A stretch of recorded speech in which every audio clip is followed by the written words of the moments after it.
Welcome back to my channel. Thank you for watching the introduction if you did, and if you have not, and this is your first time on my channel, my name is Marquisa Lamise, and I am going to talk about my journey, my experiences, and I'm just in hopes that I inspire you and motivate you to keep going in life because we all go through something. And I just wanted to share my journey. And hopefully, as I'm sharing my journey, I'm also growing while you're watching me. This is about me finding out I was pregnant. So before I found out I was pregnant, I went to my sister's prom. This is 2019, and my mom, it was so crazy. My mom told me on my sister's prom day, like, you better not get pregnant. At this moment, I already knew that me and my child's father wasn't going to work out. So when she told me that, I was like, oh, that's a no brainer. I know what I'm doing. A couple weeks later in July, I just knew I was going to get drunk on the 4th of July. I knew I was going to get lit, honey. But one day I woke up and my stomach was just hurting so bad. Like I couldn't even get out the bed. I woke up in pain. I was like, what is going on? And my child's father helped me up, and I went to the mirror and I'm like, I look different. Why I look different? It was so strange. So I was looking at the pimple on my nose because I haven't had a pimple since high school, you know. So I was like, man, this is a sign of youth. That's what I took it as, right? Because I haven't had pimples for a long time on my nose. And I was like, I felt strange waking up, got this pimple on my nose. I think it's something with a child. I think I'm pregnant. So told my child's father, and we decided to go get a test together. And we found out together that I was pregnant.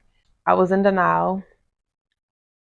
I peed on the stick 3 times. Okay, it's like, nah, this can't be true. This can't be true. Even though I knew what I was doing and how I got to this moment, I just didn't want to believe it. And I was like, let's go to the doctor because that'll solidify. That'll make me believe what's going on right now. Okay. So I went to the doctor and they said I was pregnant. And the first reaction I had was, I'm not happy, you know? And I got that reaction because I already knew that the relationship wasn't lasting prior to the end. Like in my mind, I already had it set that I was leaving. You know what I'm saying? So it was just it was saddening for me. You know, not that I was pregnant because I wanted a child eventually. It's just that I was pregnant by that person. With that initial reaction, of course, I asked him, what do you think is best? And I asked him that because I feel like it's a us decision, because I thought it was going to be us taking care of it. So he was like, yeah, we're going to keep it. I really want him, the baby. And that was that. I was like, I'm in school right now. It's my senior year of college. I don't think this is the greatest idea, financially, at a financial standpoint, this don't make sense.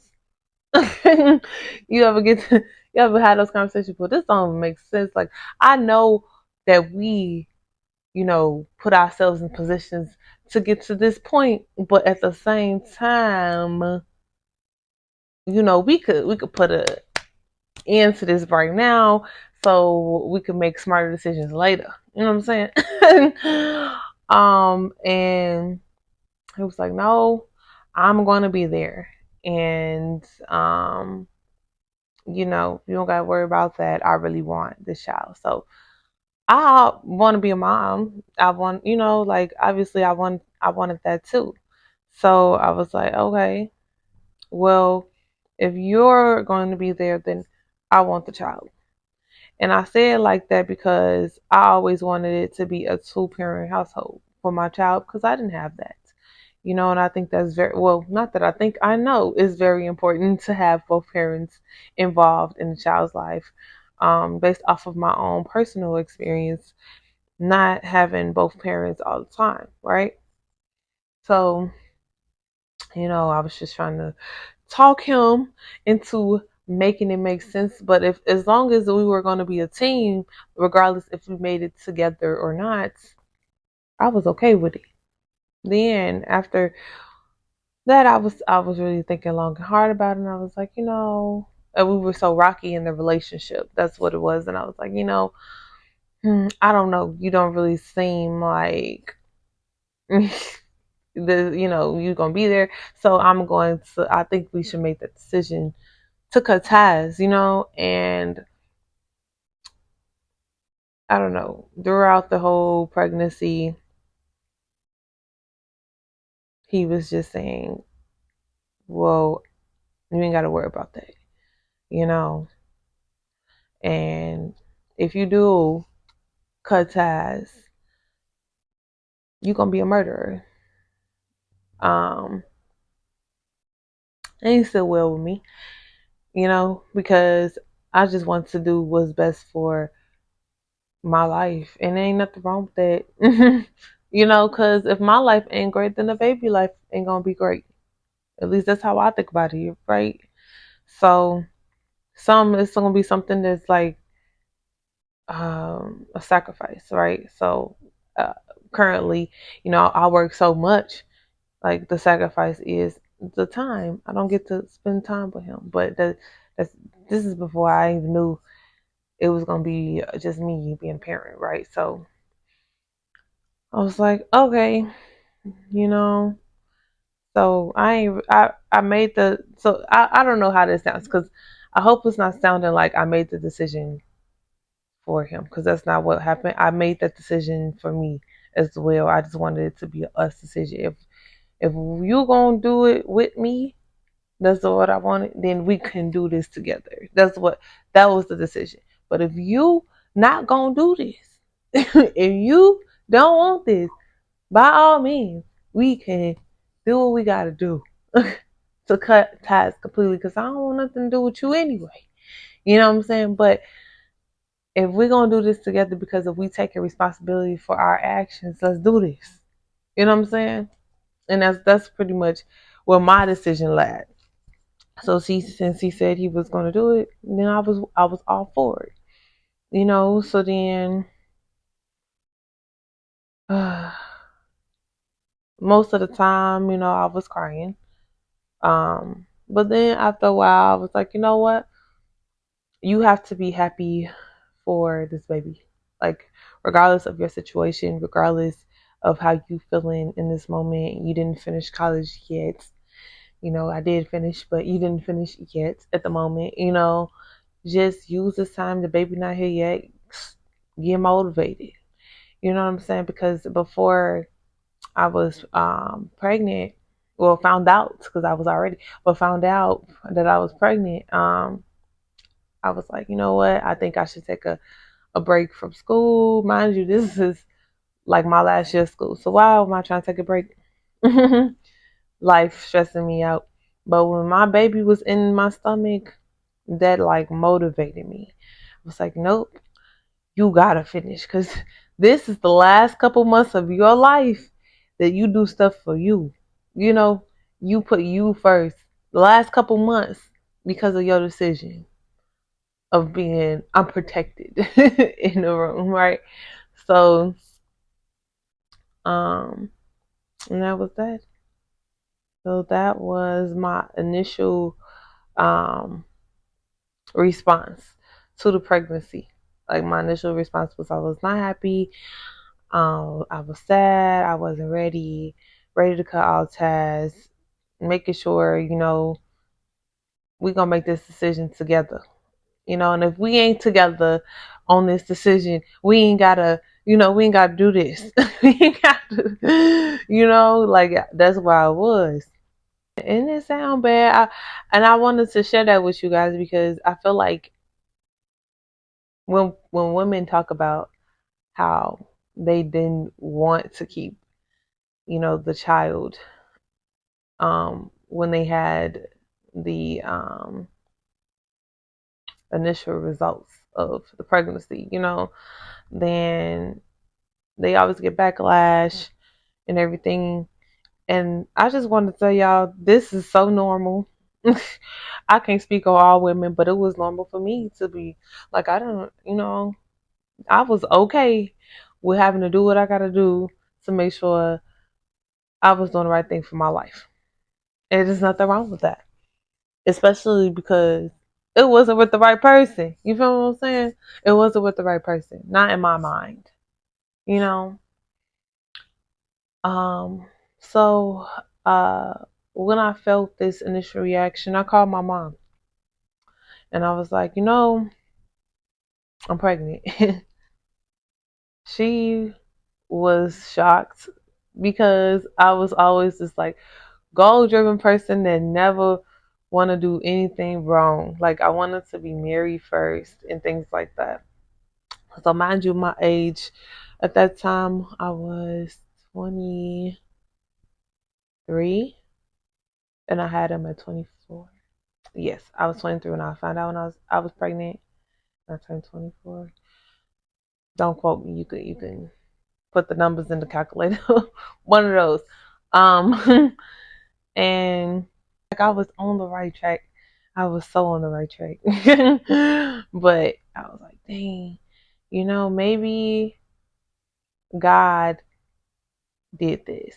Like maybe I needed this little person to come into my life because what I was praying for was true love, That's what I really was praying for that. Um and I didn't know in what form that will be.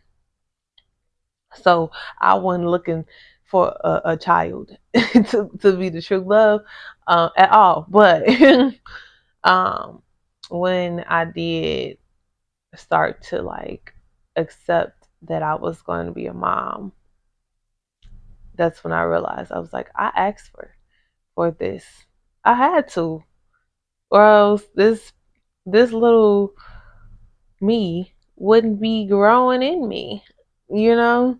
Um, And I did. I was praying and praying and praying for my true love. And it came in the form of a child. And I was like, yep, that's why they say be careful what you wish for. Because you don't know. You don't know in what form that's going to come. That's why they said it. Okay. But you know what? I grew so in love with my child. So unconditionally in love with that baby.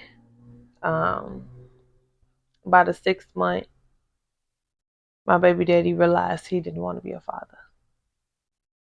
By that time, the baby is formed.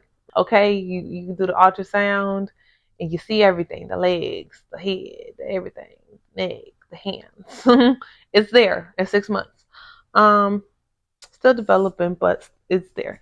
So I was like, oh, it's too late, honey. It's too late. We having this. Is up. This is what we doing. We made the decision. When it wasn't a baby yet, and it was just a little eggy egg, you ain't want to make the right decision, the decision that I thought was best for us. So now this is the new right decision. We're gonna keep it.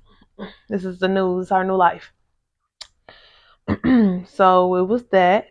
So that was pretty much me finding out I was pregnant. But over the 9 month span, I grew happy.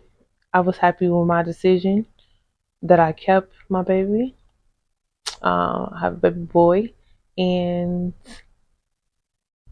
I will do it all over again, just for him, just for him. It's a feeling that you never could take back. Like I will never receive that type of love from anyone else. The minute that my baby came out of me, tears came out of my eyes. Like I was so excited. It was a really happy moment for me, you know? So I will never take it back. Like I'm really glad that I went through and followed through with that. Especially with the way my mindset is. Like I just know for a fact after if I decided to go the other routes at this moment in my life, I would not have no kids. Given the type of people that I've ran into, the type of people that I've dated, um, yeah, it was a hard no because I knew what standard I held a man at for me to have their child, right? Um, so I just feel like he was my blessing, and he actually brought me strength, mentally and emotionally. So I really appreciate my little stinky butt. So yeah, that's my story. Okay. So I told you in the last video that I will read some of the Bible at the end of the video. So I can hold myself accountable of reading, okay? Because I'll be tired. Okay. I'll be tired because I work overnight. So this is my bedtime. This is daytime right now. So that's why in every video you may see me in pajamas because I'm going to sleep right after the video. Okay. So I believe yesterday. I believe last time I made a video, I read Genesis chapter 4, 1 through 7. Okay. So we are still on Genesis chapter 4, and I'm on line 8 if you guys want to follow along. Again, I'm reading the book The Message. Okay. Just so y'all can see it. But Cain had words with his brother. They were out in the field. Cain came at Abel, his brother, and killed him. That just took a turn real fast. Look. Okay. God said to Cain, "Where is Abel, your brother?" He said, "How should I know? Am I his babysitter?" God said, "What have you done?" "The voice of your brother's blood is calling to me from the ground. From now on, you'll get nothing but curses from this ground. You'll be driven from this ground that has opened its arms to receive the blood of your murdered brother. You'll farm this ground, but it will no longer give you its best. You'll be a homeless wanderer on earth." Cain said to God, "My punishment is too much. I can't take it. You've thrown me off the land and I can never again face you. I'm a homeless wanderer on earth, and whoever finds me will kill me." God told him, "No. Anyone who kills Cain will pay for it 7 times over." God put a mark on Cain to protect him so that no one who met him would kill him. Cain left the presence of God and lived in no man's land east of Eden. Cain slept with his wife. She conceived and had Enoch. He then built a city and named it after his son Enoch. Enoch had Irad. Irad had, okay, I don't know how to pronounce this, y'all, but it's a name. Mehuel. Mehuel had Methuselah, and Methuselah had Lamech. We be having some unique names. Okay, Lamech married 2 wives, Ada and Zillah. Ada gave birth to Jabal. the ancestor of all, who lived in tents and herd cattle. His brother's name was Jubal, the ancestor of all, who played the lyre and flute. Zillah gave birth to Tubal Cain, who worked at the forge making bronze and iron tools. Tubal Cain's sister was Naamah. Lamech said to his wives, Ada and Zillah, listen to me. You wives of Lamech, hear me out. I killed a man for wounding me, a young man who attacked me. If Cain is avenged 7 times, for Lamech it's 77. I don't understand. Adam slept with his wife again. She had a son whom she named Seth. She said, God has given me another child in place of Abel, who killed Cain.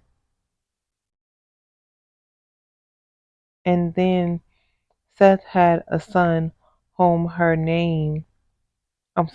he named Enosh. That's when men and women began praying and worshiping in the name of God.